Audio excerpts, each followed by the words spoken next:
Hey guys, welcome back to Ravenclaw Reads. I'm Courtney, and today I'm going to do my October wrap-up. October was a pretty good month for me. I had 16 books read, and my focus in October was really around witchy romance and sort of Halloween, so middle grade Halloween-based novels. And I did pretty good. I will say that I don't generally love a theme because I am quite the mood reader. And so it was interesting to try to follow this theme. And towards the end, I definitely got burnt out on the theme, but I started off pretty strong. So let's talk about the 16 books that I read. I'll be looking off to the side of my computer so I can remember what I read and what I rated them, because sometimes I always forget. Okay, so the first book I started off with was The Babysitters Club Super Mystery 1. I gave this 3 stars. And this book was about the girls. They visited a seaside mansion in Maine while caring for their charges. But there's some spookiness happening in the house. And I remember not really loving this book. So 3 is the lowest I'll give a reread, or like the Babysitters Club books. And so I just gave it 3 because it was just okay. I did not love it. Then I went to Legends and Lattes, which I originally started in April or May of this year, and I realized it wasn't really my vibe. I had gotten more than 50% in. I got like 60% in the first time, but it was feeling more cozy, and it is described as a cozy fantasy. And so I decided to put it off till October. So October came, and I still didn't love it. I know so many people love this book, and it just wasn't for me, unfortunately. So I did give it 3 stars. And this story really follows Viv. The concept is cute. She's like a mythical creature, an orc, and she has like sort of been fighting her entire life. And she settles down to this small like village to open up a coffee shop. She's been exposed to coffee, but nobody else in their world has been exposed to coffee. And so she's basically setting up a Starbucks, and nobody knows even what coffee is. And so that was cute. The relationship between her and her coworker that she brings on was fun, but I didn't love the book at all. However, I did get the prequel that came out this month, and I will be reading that one, so who knows. Next up, I read One of Us is Dead. In this book, I ended up giving 5 stars.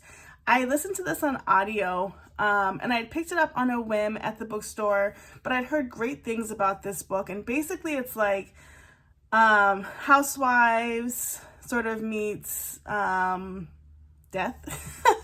So we're in a ritzy town, and we've got all of these women that interact with each other, but somebody's dead, and throughout the story we try to find out who died and who did it.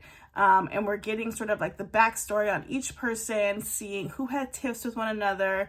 All of these little pieces start coming together, unfolding.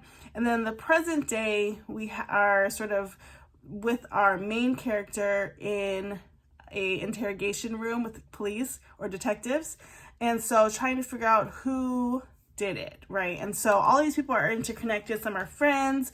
One is going through a really bad divorce, and the person that her husband cheated on her with is part of the friend group. So it's like you're always thinking about who did it. I would say that this isn't my normal book because it's more like murder, mystery, women's fiction. But the fact that I did it on audio really helped it. It was quick and I really enjoyed it. So I highly recommend that book and audio for sure. Then I read Paybacks of Witch, and this was my first step into witchy romance for the month, and I was so excited about this book. I had picked it up for my birthday haul, and it was not great. I ended up giving it 2 stars, and so I will just read a little bit of the synopsis so I can jog my memory. It says, Amy Harlow is a witch, but not a very powerful one, in part because she hasn't been home to the magical town of Thistle Grove in years. Her self-imposed exile has a lot to do with a complicated family history and a desire to forge her own way in the world, and only the very tiniest bit to do with Gareth Blackmore, heir to the most powerful magical family in town. Okay, yes, so I'm glad I read that. So Amy does come back to her hometown, and she has decided to step away from magic. She's living in Chicago currently. She comes because they're having like this big, like every 50 years they do this like switching of powers, basically, where the there's 4 magical families within Thistle Grove, and every 50 years they come together and they sort of have a competition to see who's going to be the main witchy family in power, basically. And so her family asks her to come back and sort of tap into her powers, and she does, but she runs into this Gareth guy, and Gareth is a Blackmore, which is one of the more famous families, and they're the ones that have been in control most recently. However, it seems that he not only broke her heart, but her friend's heart and her frenemy's heart, and so they decide to come together and punish him. I gave it 2 stars because I just felt like it was very cheesy, very corny, and I didn't love this idea of them all coming together. It just was very predictable as well, and so it wasn't for me. It's not what I thought it was going to be. And so sometimes when I go in with the expectation that's going to be something else and it's not, I'm not interested. Then I read my first Halloween book, It Found Us, by Scritch Scratch author Lindsay Curry. And I really do like Lindsay Curry's writing, although often similar. I gave this 3 stars. Okay, anyway, so one of the friends gets lost and they are on the hunt to try to find him. I gave this 3 stars because it was okay, but Lindsay Curry tends to write the same sort of stories, and so it's like once you've read one of hers or 2 or 3, it kind of all starts to sound the same. But I also read another book, which is not in order, but it's very similar. So as I paused to like refresh, because I also read The Forgotten Girl this year, or this month, and I gave that 5 stars. Now this story is similar in the sense that we are following kids who are playing in a cemetery, and they come across a grave that it's sort of hidden and tucked away, and come to find out they start looking into segregated cemeteries and how I think they're in the South, but maybe I don't think it even has to be in the South, but how for a part of time Black graves were segregated from white graves. And so they find, I don't want to tell the ending, but they find a connection to the person that ghost that's coming after them. And again, not in a scary way, but like in a I need help way. Okay, so then I read Who Killed the Homecoming Queen by R.L. Stine. I gave this 4 stars. This one was so cool because when I did my birthday haul, I happened to find the R.L. Stine Fear Street books sort of repackaged and rebranded, and I loved Fear Street. So this is a reread, but this is just about a girl, Tanya. She's having a great year, new boyfriend, and they're filming a student film. She's been voted homecoming queen, but someone's trying to come after Tanya, and they want to kill her, and you have to wait and see what happens. But it's kind of intertwined with the film.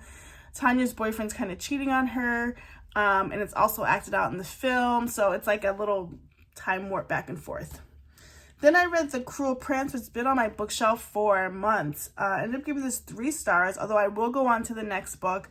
And this book follows Jude, and she lives in High Court of Fairy, but she's not a fairy. She's mortal, and her mortal family, I think her older sister lives in the mortal world, but can come back and forth. Anyway, she is trying to get a place at court, but she has to go up against the evil, cruel Prince Carden. Long story short, they kind of like each other, they ally each other, and that's where I am in book 2, as they are allies. Next, I read Enchanted to Meet You, which was 5 stars to me. I really liked this one. It's a witchy rom-com. It's from Make Habit, and it really is about, let's see, it says, a plus-size witch who must team up with a handsome stranger to help protect her village from otherworldly force, but will she be able to protect her heart? I just thought it was written really well. It was perfect mid-month for me to read this because it went really fast. Cute cover, cute premise, really liked it. Okay, then I read Hello Mallory. If you are new to my channel, I am rereading the Babysitters Club books from my childhood in order. I'm now on book 21, but I think Hello Mallory is 12, maybe 13 or 14. Maybe it's 14. And Mallory wants to be a Babysitters Club member. She's been a babysitting charge for a while, but when she's getting babysat, since she has lots of siblings, she's always helping. And so once Stacy leaves, they decide they need another babysitter, so they approach Mallory.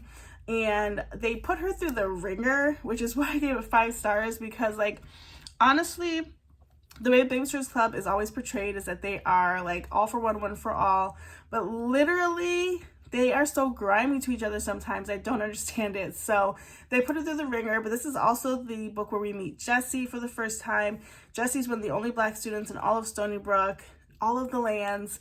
And some of the things that Jessie goes through in this book are wild. And so very entertaining. So I give it 5 stars. Then I read a short novella called Mr. October. This was really cute. It was about 2 teachers. One teacher, she is always pranked and getting scared by people, and they know she's sort of a scaredy cat around this time of year.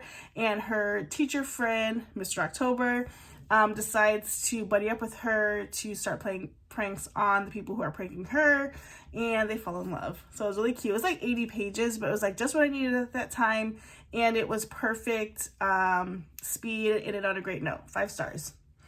Then I read Wildfire. This is the second book in the Maple Hills series by Hannah Grace. I was excited to read this because I did like Icebreaker, but I ended up giving this 3 stars. This book follows, Russ and Aurora. They meet at like a end of college semester party. They hook up, and then Aurora leaves in the middle of the night thinking that Russ wanted that to happen too, but they meet up at camp that they are both working at over the summer with kids.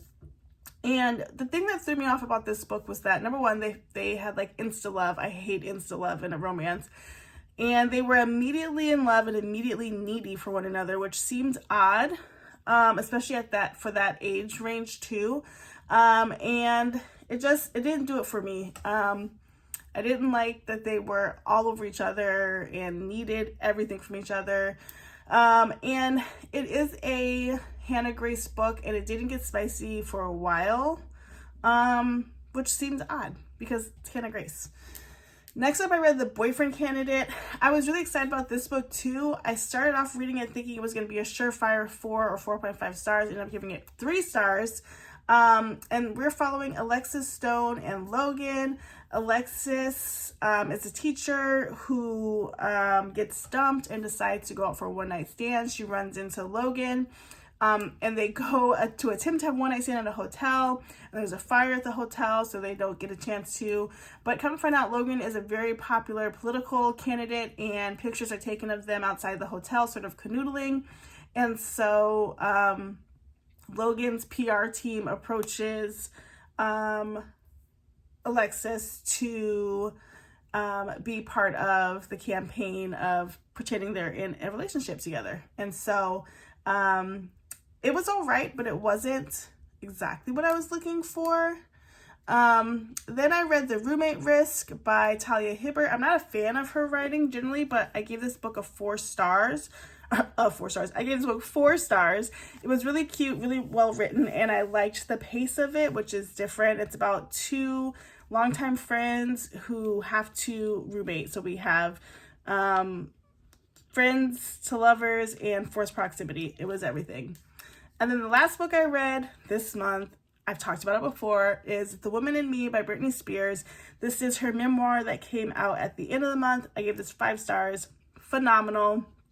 Loved every minute of it. I read it in a day, not audio, and I really, really enjoyed it, especially since I realized, I was there for a lot of the things that happened. I mean, not particularly with Britney Spears, but in the time frame, and so that felt like a huge connection.